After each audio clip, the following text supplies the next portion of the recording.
আজ রবিবার 10ই শ্রাবণ 2025 সালের 27শে জুলাই। মকর রাশি, মকর লগ্ন, ক্যাপ্রিকর্ন সাইনের জাতক জাতিকাদের আজকের দিনটি কিন্তু এক প্রকার বেশ কাটতে চলেছে।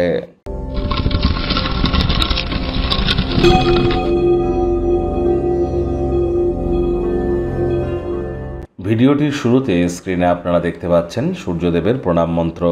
ওম জবা কুসুম শঙ্কাশং কাশ্যপেয়ং মহাদুতিম ধন্তারিং সর্বপাপগ্নং প্রণতহস্মি দিবাকারম। এটি আজ অবশ্যই সকাল সকাল ঘুম থেকে উঠে সূর্যদেবকে প্রণাম করে 7বার জপ করে দিন শুরু করুন, অত্যন্ত লাভান্বিত হবেন। আজ ভুলেও ব্ল্যাক অ্যান্ড ব্লু, কালো এবং নীল, এই দুই কালারের ড্রেস যেন পরিধান করবেন না। বন্ধুরা, আমি বারবার কিন্তু বলছি, এখন অঙ্গারক যোগ চলছে, অবশ্যই প্রচেষ্টারত থাকুন। আগুন, বিদ্যুৎ এবং বজ্রপাত, এই তিনটি জায়গা থেকেই সাবধানে থাকুন। সমুদ্র তীরবর্তী, অরণ্যবর্তী বা সীমান্তবর্তী এলাকায় যারা আছেন তাদেরকেও কিন্তু অ্যাডভান্স প্রিকশন নিয়ে কিন্তু চলতে হবে। আগত দিনে কিন্তু বৃহস্পতি অতিচারী হলে পরিস্থিতি আরও ভয়াবহ হতে চলেছে। একই সাথে আপনাদেরকে বলবো, সূর্যের মজবুতি বৃদ্ধি করবার জন্য পিতার কথা শুনে চলুন। পিতার মুখের উপরে যদি কথা বলেন আর তার সাথে সাথে আপনি রুবি পাথর পরে আছেন, রুবি পরে কিন্তু কোনো লাভ হবে না, জেমস্টোন পরে লাভ হবে না। আপনি রুবি পরেছেন, পিতার মুখের উপরে কথা বলছেন, পিতার কথা শুনে চলছেন না, তাহলে সূর্য কিন্তু আবার আপনার ডাউনই কিন্তু হতে চলেছে। সরকারি চাকরি প্রাপ্তি, রাজনীতি, নেতা মন্ত্রী যদি হতে চান, রেপুটেশন বৃদ্ধি করতে চান, ম্যানেজমেন্টের কাজ করেন, কনফিডেন্স লেভেলকে হাই করতে চান, তাহলে সূর্যের মজবুতি অত্যাবশ্যক। ভাগ্য মিটার আজ আপনাদের বলছে 7 আউট অফ 10, ভাগ্য আপনাদের অনুকূলেই থাকবে। স্বাস্থ্য, কর্ম, পরিবার, এই তিন ব্যাপারেই আপনাদেরকে একটু সাবধানতা অবলম্বন করেই চলতে হবে।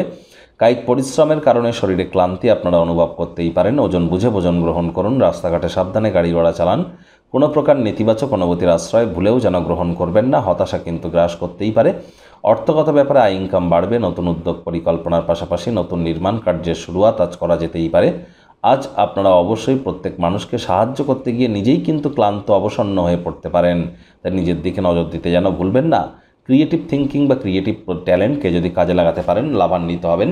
আর চাকরিজীবীদের অফিসে কম কথা বলে কাজ বেশি করতে হবে, মনের থেকে মস্তিষ্ককে বেশি দাম দিতে হবে। কোনো প্রকার অফিস পলিটিক্স বা গসিপিংয়ের অংশ যেন হবেন না, বসের কিন্তু কুনজরে পড়ে যেতে পারেন। রাজনীতিবিদ যারা আছেন, জনসংযোগ বৃদ্ধি করুন। কঠোর কায়িক পরিশ্রমের কোনো বিকল্পই কিন্তু নেই। শর্টকাট অবলম্বন করে খুব বেশি দূর কিন্তু এগিয়ে যেতে পারবেন না। অবসরকালীন সময় television, mobile, laptop, computer, entertainment oriented ক্রিয়াকলাপ করতে গেলে দরকারি কাজের কথাই কিন্তু আপনারা ভুলে যেতে পারেন। টাইম ম্যানেজমেন্ট সম্পর্কে জ্ঞান বৃদ্ধি করবার চেষ্টা করুন। আজ রাজনীতিবিদরা জনসংযোগ বৃদ্ধি করতে হবে। কঠোর কায়িক পরিশ্রমের কোনো বিকল্পই কিন্তু নেই।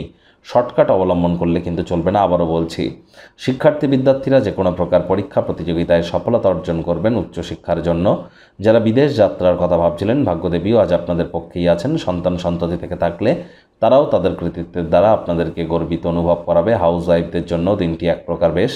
প্রেমিক প্রেমিকা, স্বামী স্ত্রী, দিনটিকে যতটা সম্ভব রোম্যান্টিক করে তোলা যায় সেই প্রচেষ্টাই আপনাদের জারি রাখা উচিত। অবিবাহিতদের বিবাহের যোগাযোগও কিন্তু আজ আপনাদের আসতেই পারে। কাজের জায়গায় অত্যধিক ধকল, কাজের চাপের কারণে পারিবারিক চাহিদা প্রয়োজনীয়তাগুলি অবহেলিত হতে পারে। আবারও বলবো, ব্যালেন্স করে চলবার চেষ্টা করুন।